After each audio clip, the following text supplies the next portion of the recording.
GamesCom 2010. That we could really own, and it could be unique.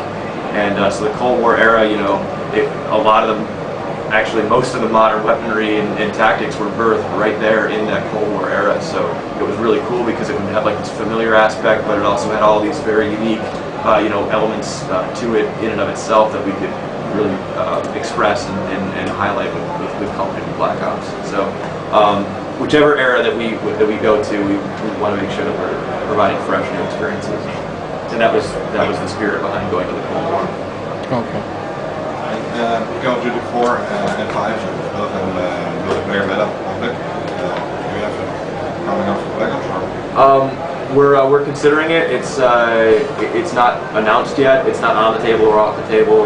We understand the values of a beta and how popular it is in the community. So it's just a matter of just working our timetable. Do we feel like we need it? Do we want it? That kind of stuff. If we do a beta, you'll hear it from me first. So you can follow me on Twitter. It's JD_2020 on Twitter. Of course, check the website and Facebook fan page and all that stuff. And is the community important helping you through the development of the game? Yeah, hugely. We pull so many of our features and designs that go into the game are directly come from the community. Like during World at War, the Dogs of War for our 7-kill streak, that was a direct suggestion from the community. Like we read it and we're like, that could be cool. We built it and we're like, yeah, that's a lot of fun. So we kept it in the game. Whether it's the little things like the objective icons in the game. If you're a sniper and sometimes you put your reticle across the objective icon, like the A or the B that's floating on the screen. Sometimes they get in the way and you can't see the person that you're trying to shoot. So some of the suggestions on the forums is, just have them fade away when your reticle crosses the plane. So we're going to do that. So if your reticle comes across one of those HUD elements, it'll fade away and it'll come back into view. Little things like that, lots of those are in the game. Some bigger things are in the game, like kill streak suggestions or, just weapon balancing suggestions or attachments. So you'll see a lot of that. We haven't done a deep dive reveal into our multiplayer, which is where most of that feedback lives. But when we do reveal that stuff, I think you'll see a lot of familiar suggestions that you might have read on forums and so forth. And a very familiar question, gonna be DLC, right? We're gonna definitely aggressively support the game after it launches with updates and content's probably gonna be there too.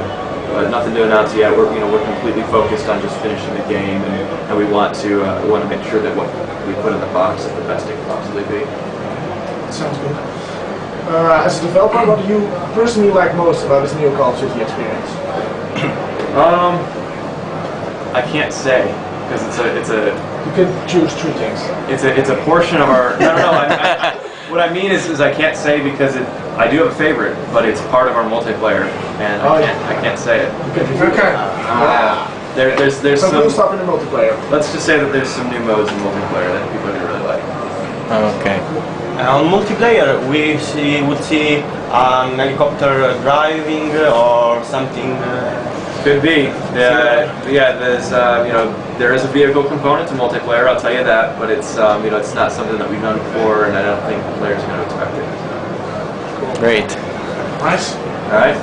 In the single player, I saw a lot of destructible environments, boats and houses, and is everything destructible or certain parts? Not everything. Yeah, just certain parts. The parts that you would think that make sense to be destructible, yeah, those will be destructible. If like the building in Victor Charlie where she shot the rocket at it and it completely blew apart. Like that's it's a great cinematic set piece to have blow up.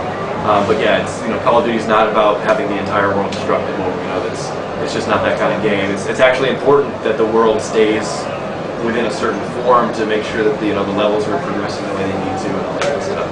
But yeah, I mean, cinematic set pieces where it makes sense to be destructible, you can see a lot of that. Lots of things blow up in Call of Duty. And in Payback, that helicopter mission in particular, yes, everything's destructible in that level. So you can blow up bridges, you can blow up huts and trees and boats and pipelines. Yeah, everything in that level happens to be destructible, just because it's fun.